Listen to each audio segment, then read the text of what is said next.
Bonjour, bienvenue dans ce cinquième épisode consacré au wireframe. Cet épisode aurait pu être condensé avec le troisième épisode autour de l'architecture de contenu.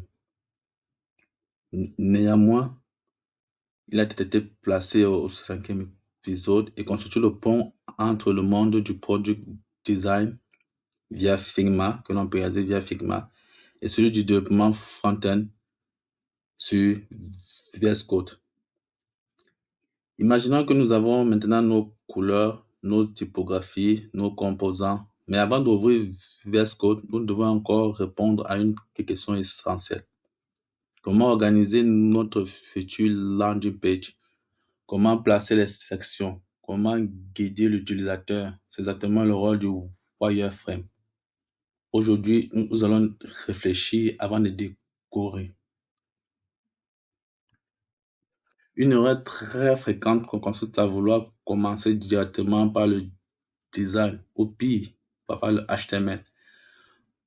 Pourtant, un développeur expérimenté ne commence jamais par les couleurs. Il commence par la structure.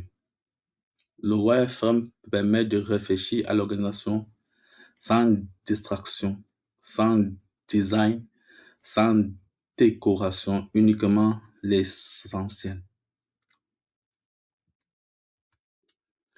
Un visiteur, en effet, ne lit jamais une page au hasard. Il suit un parcours. D'abord, il découvre, puis il comprend, ensuite il commence à faire confiance et enfin il agit. Le wireframe doit accompagner ce parcours. Chaque section a une mission précise. Tout commence ici. La Hero Section, c'est la partie la plus importante de la landing page. Elle répond immédiatement à trois questions. Qu'est-ce que ce produit? À qui s'adresse-t-il? Pourquoi est-il intéressant? En quelques secondes, l'utilisateur décide s'il continue ou non.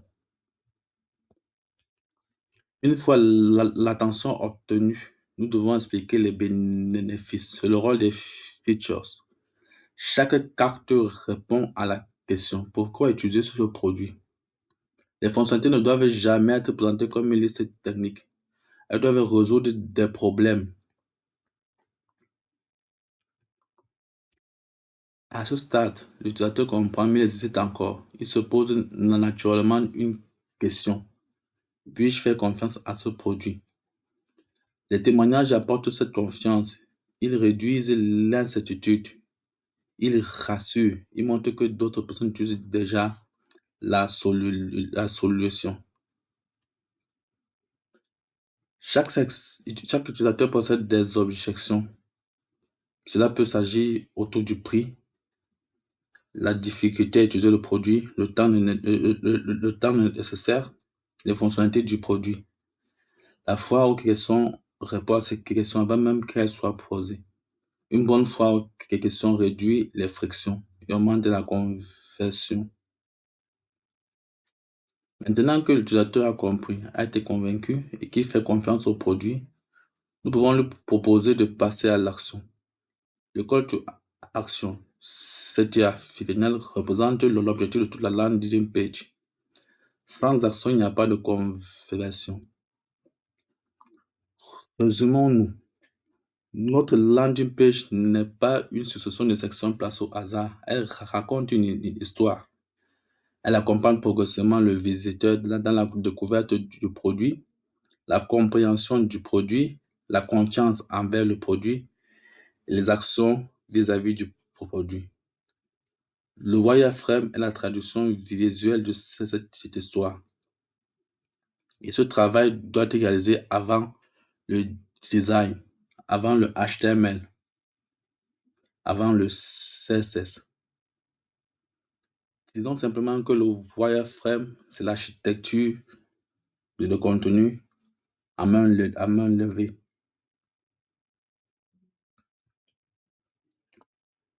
Notre structure est maintenant prête. Nous savons exactement ce que doit contenir chaque section. Mais ces angles gris doivent maintenant devenir un véritable document.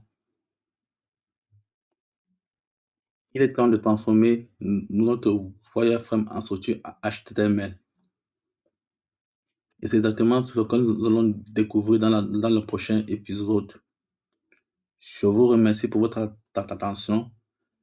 Je vous invite à vous abonner à la chaîne, à laisser un commentaire, à partager la vidéo. Et je vous redis à la prochaine pour le prochain épisode. Merci.